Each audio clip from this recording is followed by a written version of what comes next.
అండి చిటపట గ్రేప్స్ అండి. మామూలుగా ఎప్పుడు తిని తిని బోర్ వచ్చింది నార్మల్ గ్రేప్స్ తిని. ఈ విధంగా ట్రై చేయండి చిటపట గ్రేప్స్. 2 కారం, ఉప్పు, ధనియాల పొడి, వెనిగర్ వేసుకున్నాను. 2 చిటికల కారము, 1 చిటికెడు ఉప్పు, 2 చిటికల ధనియాల పొడి, 1 టేబుల్ స్పూన్ వెనిగర్ వేసుకొని మంచిగా బాగా కలిపేసుకోండి. వీటన్నిటిని బాగా కారం ఉప్పు పట్టే విధంగా. చూస్తుంటే నేను నోట్లో ఊరిలు వచ్చేస్తున్నాయి. నిమ్మకాయ ఉన్నా పర్వాలేదు, నిమ్మకాయ ఉంటే పిండేసుకోండి.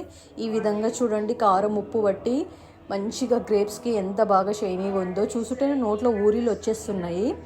తీసుకొని సేమ్ అబ్బా ఎంత మంచి టేస్ట్, సేమ్ కచ్చా మామిడికాయ ఉంటుంది చూడండి, సేమ్ ఆ ఫ్లేవర్ వచ్చింది. చాలా అంటే చాలా బాగున్నాయండి. కచ్చా మామిడికాయ తిన్నంత ఫీల్ వచ్చింది. తీయటి మామిడికాయ చూస్తాం కోత మామిడికాయలు, ఆ విధంగా ఉంది. వావ్ చాలా బాగున్నాయండి. మామూలుగా ఎట్లుంటుందో అనుకున్నా, చాలా ఎమ్మి టేస్టీ, చాలా చాలా చాలా బాగున్నాయి. Try it. Please subscribe me, please like me. How is it taste? చాలా బాగున్నాయి. టేస్ట్ మాత్రం అదిరిపోయింది. Please subscribe me.